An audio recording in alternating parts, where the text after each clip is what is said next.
There's a woman 2 desks over from me, God, and I've been praying about her for almost a year now. Not for her exactly, about her, about what she does to a room when she walks into it, about the way my whole body changes posture before I even register her voice. I can hear her laugh from 3 rows away, and something in my chest tightens like I'm bracing for impact, even when she's not laughing at me. I'm sitting on this bench outside the building because I needed 5 minutes before I go back in. The sandwich I brought is half eaten next to me. There's a guy across the courtyard on his phone, some pigeons doing pigeon things, and the sun is doing that warm, late spring thing where it almost convinces you the world is fine. And I'm sitting here trying to figure out how to be a normal person inside a place where one person keeps making me feel small. You know who I'm talking about. I don't even need to say her name. You've heard about her in my prayers more times than I'd like to admit. The little comments, the eye rolls in meetings when I bring something up, the way she repeats my idea 10 minutes after I've said it and gets credit, the way she's nice in front of leadership and clipped when it's just us, the way I've started second-guessing every email I send to her because I know she's reading it for something to use. I'm not asking you to make her disappear. I used to ask that. Honestly, some days I still want to, but I know that's not the prayer. People like her exist in every workplace, every family, every church, every neighborhood. If she vanished tomorrow, someone else would step into that shape eventually. The problem isn't just her. The problem is what she's doing to me. That's what scares me, God. I'm becoming someone I don't recognize around her. I'm sharper than I want to be. I rehearse responses in the shower. I imagine little victories that never happen. I check her LinkedIn sometimes. I'm not proud of that. To see if she's leaving.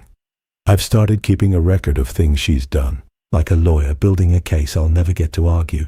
That's not who I want to be. That's not who I was a year ago. She didn't just hurt my feelings. She started training my heart to behave like hers.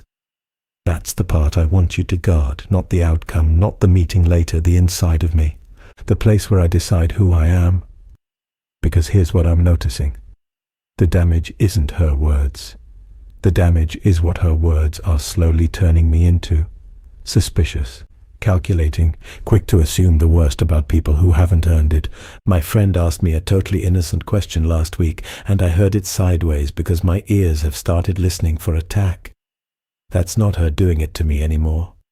That's me doing it to me because I learned it from being around her. So I need you to stand in that gap, between her behavior and my response, between what she does and who I become. Don't let me catch what she has. Don't let me start scoring points. Don't let me become fluent in the language she speaks just to survive in the same room with her.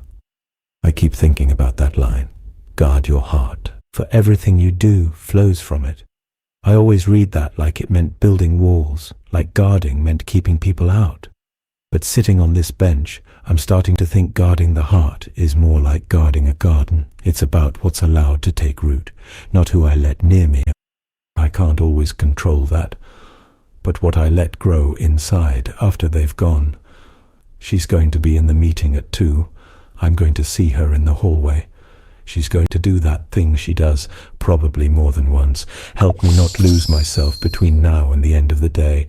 Let me speak when I need to speak, and let me stay quiet when speaking would just be feeding the thing. Help me tell the difference. That's the part I get wrong constantly. Sometimes I bite my tongue when I should have used it. Sometimes I use it when I should have let the moment pass. Give me wisdom that's faster than my pride. And this is the harder part. Let me see her as a person, not a threat, a person, because I don't actually know what's going on inside her. I don't know what she goes home to. I don't know what made her this way. I'm not saying that to excuse it. What she does is wrong, and I'm not going to pretend otherwise. But hurt people, and somewhere along the way, someone probably did to her what she's doing to me. That doesn't fix anything.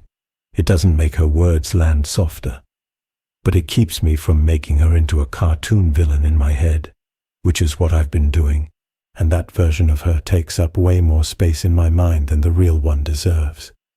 Free me from her, God, not from working with her, from thinking about her on my drive home, from telling the story of what she did to anyone who'll listen, from rehearsing arguments at midnight. She's stolen enough hours of my life. I'd like some of them back. I'd like to think about my actual people, my actual work, my actual joys, without her face floating into the frame uninvited. If I have to be in a room with her today, be in the room too. Sit between us if you have to. Stand behind me when she walks past. I'm not asking for that as a metaphor. I mean it literally. Be a presence I can feel, even when I can't name it. Let me leave at 5 o'clock with my soul intact. That's the win. Not winning a meeting, not getting the last word, walking out the door still soft, still mine, still recognizable to the people who love me. And if I mess up today, if I snap or get cold or send an email I shouldn't have, don't let me spiral about it. Pick me back up. Remind me one bad reaction doesn't undo a year of trying. Remind me I'm still in process. Remind me she doesn't get to define whether I had a good day with you. Only you and I get to decide that. Thank you for benches. Thank you for sandwiches.